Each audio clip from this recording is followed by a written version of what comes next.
说什么？要不然你就往后退一下，要不然我就拿证了哦。那不然报警吧。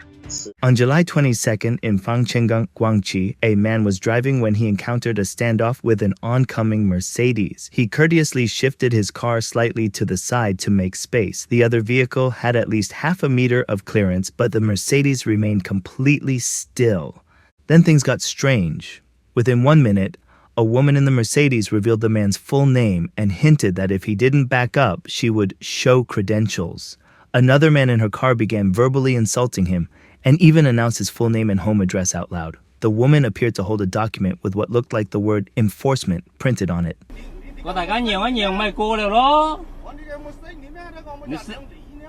Fast forward to July 31st, the man uploaded the dashcam footage to Douyin, China's TikTok, joking that he refused to back down for a high-status Mercedes and got blind boxed. The post went viral. Later that evening, around 10:20 p.m., the woman in the Mercedes, the man with her, and a police officer from the Jiangshan Border Police Station reportedly showed up at the driver's rural family home. He wasn't there. Instead, they confronted his mother, insisting she call her son immediately. They warned that if he didn't take down the video, he'd face detention. 我现在跟你好好的说啊，你这个已经违反治安管理处罚法了。我都说了，叫你把视频删掉，然后人家要求你道歉啊。公开道歉声明。I sincerely apologize to the Mercedes owner. I failed to promptly delete those inappropriate comments and videos, which caused a very negative impact. My improper actions may have infringed upon the privacy of the Mercedes owner and caused serious inconvenience and psychological harm. My mother is a simple, honest rural woman who has never seen such an intense situation before. 5 people shining bright flashlights and knocking on the door nonstop. If her high blood pressure had acted up at that moment, I would never forgive myself for the rest of my life. A journalist tried to contact the local police bureau. The call connected, but the officer on the line replied, 喂，我听不到你说什么，电话可能坏了。 Rumors started swirling online, claiming the woman in the Mercedes was a high-ranking officer, a third-tier police inspector named Lan. But comparison photos between her and the Mercedes driver showed no resemblance, apart from both being women. It seemed Officer Lan was thrown out as a diversion, possibly to deflect attention. But if someone with her title was being used as a shield, it suggested the real driver, or her backing, had even more influence. Netizens, not only skilled at digging into identities, also noticed the woman was wearing a luxury necklace worth around 32,000 yuan, roughly 4,400. Some even asked viewers to identify the brand in the comments.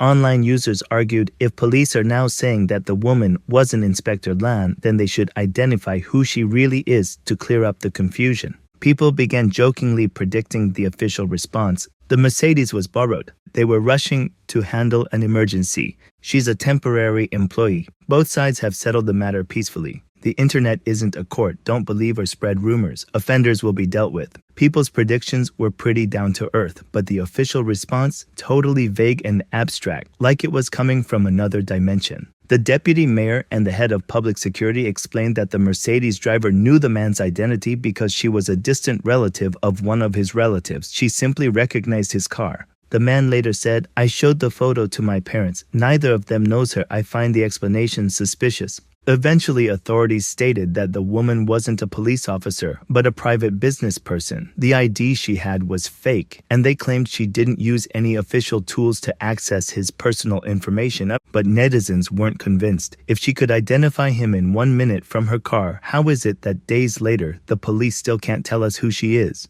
Stories like this occasionally happen in China. Back in 2010, when internet usage was becoming more common, a viral phrase emerged, "My dad is Li Gang." That year, Li Qiming, the son of a deputy police chief in Baoding, Hebei, was involved in a serious traffic incident on a university campus while driving under the influence. A female student was severely injured and later passed away, while another sustained injuries. When confronted, Li Qiming arrogantly said, "Go ahead and sue me. My father is Li Gang."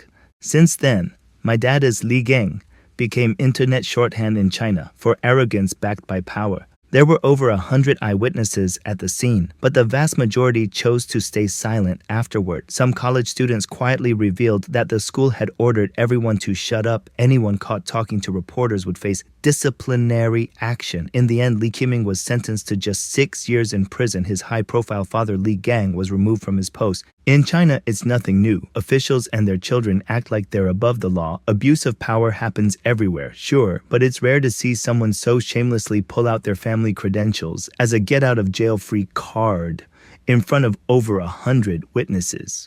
Oh, an online post at the time also pointed out that Li Gang's father-in-law, Li Qiming's grandfather, was none other than Zhang Runchen, the former vice governor of Hebei province.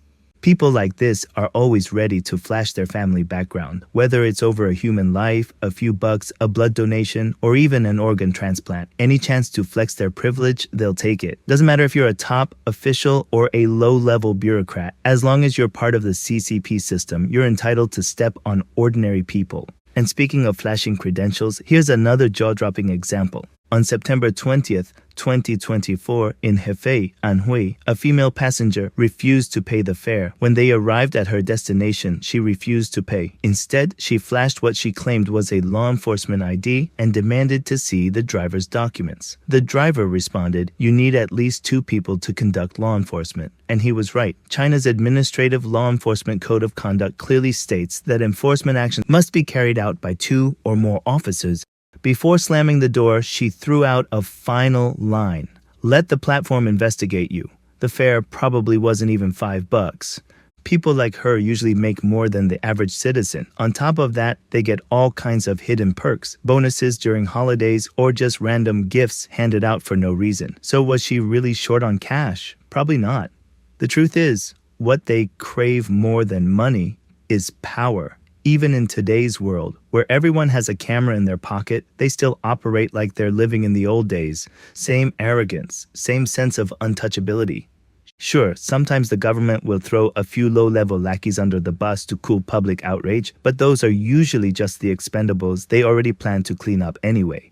And these red aristocrats and their loyal servants don't just flaunt their power in front of ordinary people. Sometimes their sense of entitlement extends to each other. And when privilege crashes into privilege, it just comes down to one thing: whose roots go deeper. The most typical example is the so-called anti-corruption campaign. On the surface, it's about fighting corruption, confiscating embezzled funds, and building a clean image. But in reality, it's just a power purge within the party. Once someone falls out of favor, yesterday's clean official instantly becomes a crook. On the flip side, if you back the right faction, even massive corruption can be easily whitewashed. Anti-corruption is merely a tool for new elites to cut down the old guard.